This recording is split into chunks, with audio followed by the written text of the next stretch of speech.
നമസ്കാരം സാർ. നമസ്തേ സാർ, ഹിന്ദുക്കൾക്ക് ആരാധനാ സ്വാതന്ത്ര്യം ഈ നാട്ടിൽ നിഷേധിക്കപ്പെട്ടിരിക്കുകയാണെന്ന് ഞാൻ പറഞ്ഞാൽ അത് അങ്ങ് ഒരു നിയമജ്ഞൻ കൂടിയായ അഭിഭാഷകൻ കൂടിയായ അങ്ങ് അത് അംഗീകരിക്കില്ല. ഹിന്ദുക്കൾക്ക് ആരാധനാ സ്വാതന്ത്ര്യമുണ്ട്. ഉണ്ട്. എൻ്റെ ഈ സംശയത്തിന് കാരണം അത് എനിക്ക് അങ്ങയുടെ വാക്കുകൾ കൂടുതൽ സന്തോഷം പകരുന്നു, ഒരു ആത്മവിശ്വാസം പകരുന്നു. പക്ഷേ എന്നെ ഈ ചോദ്യം ചോദിക്കാൻ പ്രേരിപ്പിച്ചത് നമ്മുടെ 1991 the places of worship act എന്ന് പറഞ്ഞ് നരസിംഹറാവു സർക്കാർ കൊണ്ടുവന്ന ഒരു നിയമമാണ്. ആ നിയമം ഹിന്ദുവിൻ്റെ ആരാധനാ സ്വാതന്ത്ര്യത്തെ, ഈ ആരാധന നടത്തുന്ന സ്ഥലത്തിൻ്റെ അവകാശത്തെ ഒക്കെ ചോദ്യം ചെയ്യുന്നതാണ് എന്ന് ഞാൻ മനസ്സിലാക്കി. അതുകൊണ്ടാണ് ഞാൻ ഇത്തരത്തിലൊരു ചോദ്യം അങ്ങയോട് ചോദിച്ചത്. ഈ ആക്ടിനെ കുറിച്ച് അങ്ങേക്കൊന്ന് ലഘുവായിട്ടൊന്ന് വിവരിക്കാമോ? The places of worship act special provisions 1991 Narasimha Rao government കൊണ്ടുവന്ന ഈ നിയമത്തെ സംബന്ധിച്ച് ചില ആക്ഷേപങ്ങൾ അന്ന് തന്നെയുണ്ട്. ഈ ആക്ടിൻ്റെ ലക്ഷ്യം എന്ന് പറഞ്ഞാൽ നമുക്ക് സ്വാതന്ത്ര്യം കിട്ടുന്ന, നമ്മളെ ഡീകോളനൈസ് ചെയ്ത് ബ്രിട്ടീഷുകാർ നമ്മുടെ കോളനി ഉപേക്ഷിച്ച് പോയ ദിവസത്തെ സ്റ്റാറ്റസ്, ഇത് 1947 ഓഗസ്റ്റ് 15 റിലീജിയസ് ആരാധനാ സ്ഥലങ്ങളുടെ സ്റ്റേറ്റസ് അതുപോലെ തന്നെ നിർത്തണമെന്നും ആ പ്ലേസ് ഓഫ് വർഷിപ്പ് കൺവേർട്ട് ചെയ്യാൻ പാടില്ല. കൺവേർട്ട് ചെയ്യുക എന്ന് പറഞ്ഞാൽ രൂപമാറ്റം വരുത്തുക, പരിവർത്തനം നടത്തുക, അത് പാടില്ല. പ്ലേസ് ഓഫ് വർഷിപ്പിൻ്റെ റിലീജിയസ് ക്യാരക്ടർ നിലനിർത്തണം. ഈ രണ്ട് കാര്യങ്ങളാണ് ഈ ആക്ടിൻ്റെ പ്രധാന ലക്ഷ്യങ്ങൾ. ഒന്ന്, പ്ലേസ് ഓഫ് വർഷിപ്പ് കൺവേർട്ട് ചെയ്യാൻ പാടില്ല, അതിൻ്റെ റിലീജിയസ് ക്യാരക്ടർ നിലനിർത്തണം. എന്നാൽ ഈ ആക്ടിൽ പ്ലേസ് ഓഫ് വർഷിപ്പിന് ഡെഫിനിഷനില്ല, വർഷിപ്പിന് ഡെഫിനിഷനില്ല. പ്ലേസ് എന്ന് ഉദ്ദേശിക്കുന്നത് ഈ ഇങ്ങനെയുള്ള സൗധങ്ങൾ നിൽക്കുന്ന സ്ഥലമാണോ, ആ ആരാധനാ സൗധമാണോ എന്ന് വ്യക്തമല്ല. വർഷിപ്പ് എന്ന് പറഞ്ഞാൽ ആരാധന, പ്രാർത്ഥന എന്ന വ്യത്യസ്തങ്ങളായ ക്രമങ്ങളാണോ? മൂന്നാമത് റിലീജിയസ് ക്യാരക്ടർ, സ്വഭാവം എന്താണ്? ഇതൊന്നും ആക്ടിൽ വ്യക്തമായി നിർവചിക്കുന്നില്ല. സാറ് പറയുന്നത് ഈ ആക്ട് അപൂർണമാണ്, ഭാഗികമാണ് എന്നാണ്. ആക്ടിൻ്റെ ഒരു വ്യക്തതയില്ല. തീർച്ചയായിട്ടും നമുക്ക് നിയമങ്ങളെ വിമർശിക്കാമല്ലോ. ഇതിൽ വ്യക്തതയില്ല. 8 പ്രൊവിഷനോ മറ്റോ ഈ ആക്ടിലുള്ളൂ. എന്നാൽ ഈ പർട്ടിക്കുലർ ഡേറ്റിൽ 47 ഓഗസ്റ്റ് 15 എന്താണ് ഇത്തരം സൗധങ്ങളുടെ അല്ലെങ്കിൽ വർഷിപ്പ് പ്ലേസസിന്റെ സ്റ്റാറ്റസ് എന്നൊരു ഷെഡ്യൂളായിട്ട്, പട്ടികയായിട്ട് ഇതിൽ പെടുത്തിയിരുന്നാൽ വളരെ എളുപ്പമായേനെ.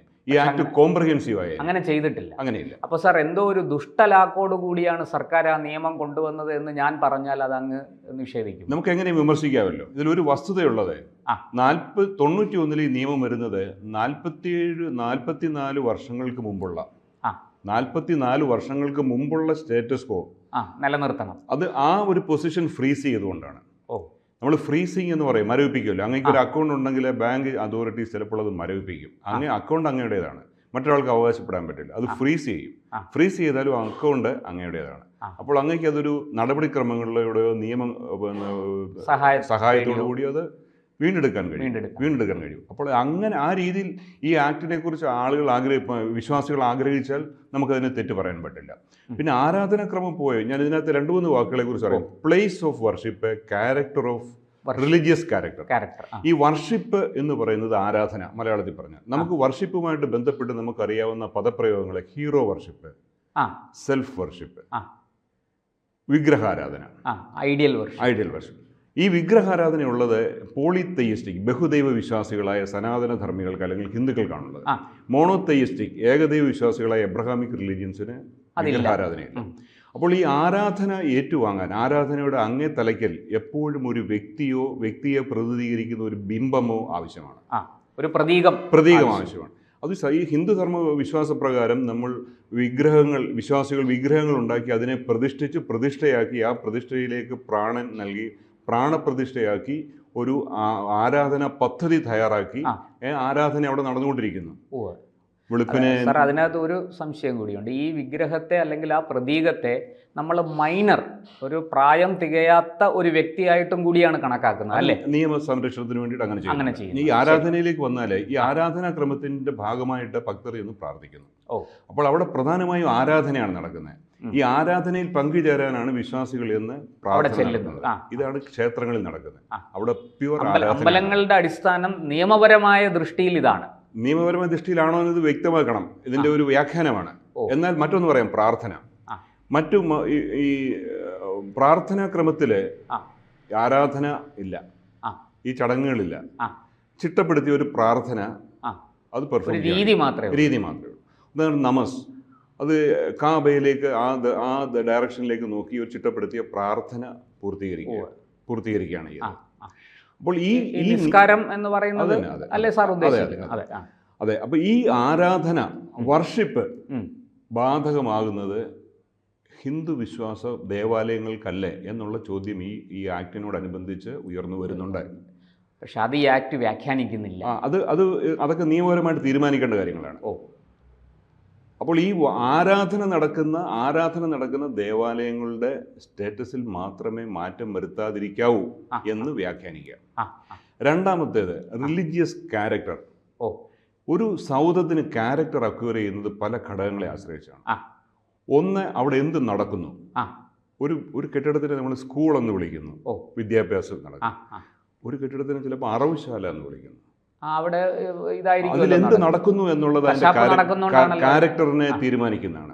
മറ്റൊന്ന്, ഈ സൗധം ഏത് പ്ലേസിലാണ്, ഏത് സ്ഥലത്താണ്, ആ സ്ഥലം ഈ സൗധത്തിനൊരു ക്യാരക്ടർ അസൈൻ ചെയ്യും. ഞാൻ ഒരാൾ പറയുകയാണ്, ഞാൻ മെക്കയിലേക്ക് പോകുന്നു എന്ന് പറഞ്ഞാൽ അവിടെ ഒരു സിദ്ധിവിനായക ക്ഷേത്രത്തിൽ പോകുന്നു എന്ന് ആരുടെയും മനസ്സിലേക്ക് വരില്ല.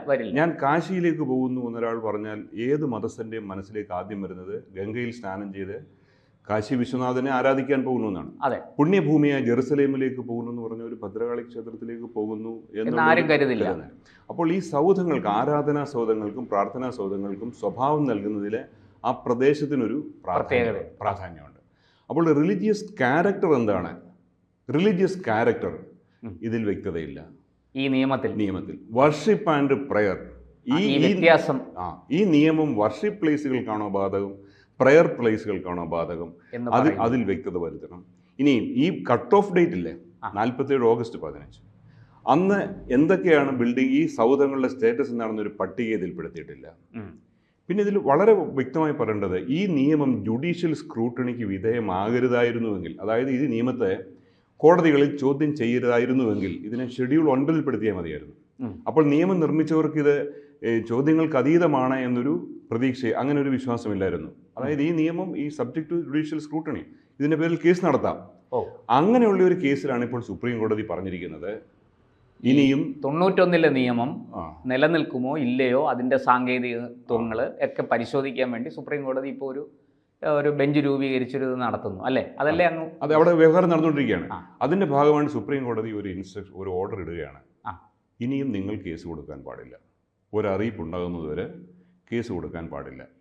ഇത് നേരെ ചെന്ന് തട്ടുന്നത് നമ്മുടെ ഭരണഘടനയിലെ ആർട്ടിക്കിൾ 14 എല്ലാവരും നിയമത്തിന് മുന്നിൽ സമന്മാരാണ്. പിന്നെ ആർട്ടിക്കിൾ 15, അനുച്ഛേദം 15 പറയുന്നത് റിലിജിയൻ ഒന്നിൻ്റെയും പേരിലുള്ള വിവേചനം പാടില്ല. പിന്നെ 25 മുതൽ 28 പറയുന്ന മതവിശ്വാസവുമായിട്ട് ബന്ധപ്പെട്ടാണ്. ഇതൊക്കെ ഭരണകൂടം നിങ്ങൾക്ക് തടഞ്ഞാൽ സുപ്രീം കോടതിയിലേക്ക് പോലും നിങ്ങൾക്ക് സംരക്ഷിച്ചു തരുമെന്ന് പറയുന്നത് പരമോന്നത നീതിപീഠമാണ്. അപ്പോൾ അവിടുന്ന് ഇങ്ങനെ ഒരു ഓർഡർ വന്നപ്പോഴേ ആളുകൾ ഇതിനെ മറ്റ് കാര്യങ്ങളുമായിട്ട് താരതമ്യം ചെയ്ത് നോക്കാൻ തുടങ്ങി. ഉദാഹരണത്തിന് നമ്മുടെ കേരളത്തിൽ തന്നെ പ്രബലമായ 2 ക്രിസ്ത്യൻ വിഭാഗങ്ങൾ ചർച്ചുകളുടെ ഉടമസ്ഥാവകാശത്തിന് വേണ്ടി ഓർത്തഡോക്സ് ജാക്കോബൈറ്റ് ആ കേസ് നൂറ്റാണ്ടുകൾ വർഷങ്ങളുടെ പഴക്കമുണ്ട്. ആ കേസിൻ്റെ ഒരു ഘട്ടത്തിലും ഒരു നീതിപീഠവും പറഞ്ഞിട്ടില്ല നിങ്ങൾ 30 ചർച്ചിന് അവകാശവാദം, ശീനിയുള്ള ചർച്ചകൾക്ക് വേണ്ടി അവകാശവാദം ഉന്നയിക്കരുത്, ഇവിടെ ക്രമസമാധാന പ്രശ്നം ഉണ്ടാകും, അല്ലെങ്കിൽ ഹാർമണി തകരും എന്നൊരു ഓർഡർ വന്നിട്ടില്ല. അങ്ങനെ ഒരു കീഴ്വഴക്കമില്ല. അല്ലെങ്കിൽ നമ്മുടെ ഇന്നത്തെ ഈ വർത്തമാനകാലത്തിലെ നിത്യേന വർദ്ധിച്ചു വരുന്ന വഖഫ് ക്ലെയിമുകൾ, ഇതും ധാരാളം പ്രശ്നങ്ങൾ സമൂഹത്തിൽ സൃഷ്ടിച്ചുകൊണ്ടിരിക്കുകയാണ്. അവിടെയും ഒരു ഓർഡർ ഇങ്ങനെ കണ്ടിട്ടില്ല. കോടതി ഇത്തരത്തിലൊരു ഉത്തരവും ഒരു നിരീക്ഷണവും നടത്തിയിട്ടില്ല. ഇതെല്ലാം കൂടി താരതമ്യം ചെയ്താണ് ആളുകൾ ഒരുപക്ഷെ അങ്ങ് ചോദിച്ച ചോദ്യത്തിന്റെ പശ്ചാത്തലം ഇങ്ങനെയാണ് പശ്ചാത്തലം ഇങ്ങനെ. അപ്പോൾ അത് ആത്യന്തികമായിട്ട് ഹിന്ദുവിന്റെ ആരാധനാക്രമത്തെ കോടതി ഇടപെട്ട് തടഞ്ഞോ, ഹിന്ദുവിന് വ്യവഹാരങ്ങൾ നടത്താൻ അവകാശമില്ലേ എന്നുള്ള രീതിയിലേക്ക് ഇത് കൺക്ലൂഡ് ചെയ്ത് വരുന്നുണ്ട്. ഞാൻ വിശ്വാസികളുടെ ആശങ്കയാണ് ഞാൻ പങ്കുവെച്ചത് അങ്ങയോട്. തീർച്ചയായിട്ടും അങ്ങ് ഇത്രയും പറഞ്ഞ സ്ഥിതിക്ക് ഞാനൊരു സംശയം ഇക്കാര്യത്തിൽ ന്യായമായിട്ടുണ്ടാകുന്നൊരു സംശയം ചോദിക്കാം. ഇപ്പോൾ ഒരു പ്രത്യേക പ്രാർത്ഥന അല്ലെങ്കിൽ എന്തെങ്കിലും നടക്കുന്ന ഒരു സ്ഥലത്ത് അവിടെ ഇത് പണ്ട് നമ്മുടെ ആരാധനാലയമായിരുന്നു എന്ന് പറഞ്ഞ് ഹിന്ദുക്കൾ കടന്നു വരുന്നു. ഇപ്പോൾ അങ്ങനത്തെ ഒരുപാട് കേസുകളുണ്ട്. അയോധ്യ സെറ്റിൽ ചെയ്തു, പക്ഷേ കാശിയുണ്ട്, മധുരയുണ്ട്, സംഭാലിൽ നടക്കുന്നു. ഇങ്ങനെ പല ക്ഷേത്രങ്ങളുടെയും കാര്യത്തിൽ അല്ലെങ്കിൽ പല ആരാധനാലയങ്ങളുടെയും കാര്യത്തിൽ കേസുകൾ നടക്കുകയാണ്, തർക്കങ്ങൾ ഉന്നയിക്കപ്പെട്ട് കഴിഞ്ഞിരിക്കുന്നു. സർ, ഇത് നമുക്ക് എന്തെങ്കിലും തെളിവുണ്ടോ? ഇത് പണ്ട്, ഞാൻ ഉദ്ദേശിക്കുന്നത് ഒരു ലിറ്റററി ആയിക്കോട്ടെ, ഒരു തെളിവ് നമുക്ക് ഹാജരാക്കാൻ സാധിച്ചാൽ അങ്ങ് ഈ പറഞ്ഞ നിയമം ഈ പ്ലേസസ് ഓഫ് വർഷിപ്പ് ആക്ടിൻ്റെ വെളിച്ചത്തിൽ അതെങ്ങനെ കൈകാര്യം ചെയ്യപ്പെടും? തെളിവുകൾ ഹാജരാക്കാൻ കഴിയുന്നുണ്ട്. ഈ പരാതിക്കാർക്ക് തെളിവുകൾ കൊണ്ടുവരുന്നുണ്ട്. ഗ്യാൻവാബി അല്ലേ, ഗ്യാൻവാബി മസ്ജിദ്. അപ്പോൾ അവിടെ തർക്കം നടന്നുകൊണ്ടിരിക്കുകയാണല്ലോ.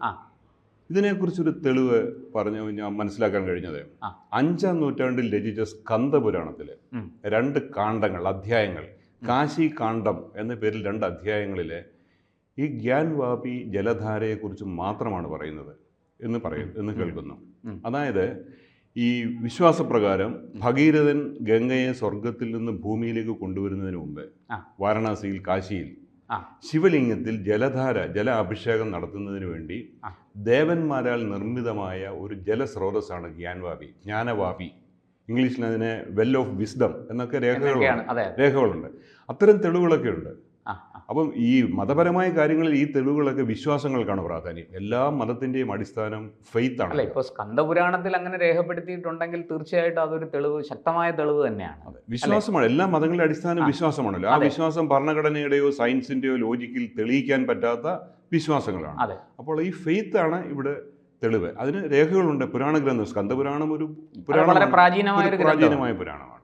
അപ്പോൾ അങ്ങനെ തെളിവുകൾ ഇല്ല എന്ന് പറയാൻ പറ്റില്ല. അതെങ്ങനെയാണ് സാർ ഈ ആക്റ്റുമായിട്ട് ബന്ധപ്പെട്ട്? അല്ല, ഈ ഡിസ്പ്യൂട്ടഡ് സ്ഥലങ്ങൾ, ഇവിടെ നടന്ന ആരാധനാക്രമം, ഈ പ്ലേസിന്റെ റിലീജിയസ് ക്യാരക്ടർ, ഈ നിയമത്തിൽ പറയുന്ന റിലീജിയസ് ക്യാരക്ടർ എന്താണെന്ന് തീരുമാനിക്കുന്നതിന് ഇത്തരം തെളിവുകൾ തീർച്ചയായിട്ടും ഉപോദ്ബലകമാകും. റിലീജിയസ് ക്യാരക്ടർ തീരുമാനിക്കാൻ അവിടെ ആരാ വന്നുകൊണ്ടിരുന്നത്, ഏതുതരം ഭക്തന്മാരായിരുന്നു നൂറ്റാണ്ടുകളായി വന്നുകൊണ്ടിരുന്നത്? ആളുകൾ വിസിറ്റ് ചെയ്യുന്നു. ആ ക്യാരക്ടർ തീരുമാനിക്കുന്ന അവിടെ വിസിറ്റ് ചെയ്യുന്ന ആളുകൾ തുടക്കം മുതൽ അവിടെ ആരാണ് ആരാധന നടത്തിയിരുന്നത്, അവിടെ ഏത് സ്വഭാവത്തിലുള്ള ആരാധനയാണ് നടന്നിരുന്നത്, അവിടെ എന്താണ് നടന്നിരുന്നത്, അതിന് അടിസ്ഥാനപരമായ പൗരാണിക ഗ്രന്ഥങ്ങൾ എന്തൊക്കെയാണ്? തീർച്ചയായിട്ടും ഇതൊക്കെ തന്നെയാണ് ഇതിന്റെ ആധികാരികമായ തെളിവുകളായി സ്വീകരിക്കേണ്ടത്. തെളിവുകളില്ല എന്ന് പറയാൻ പറ്റില്ല.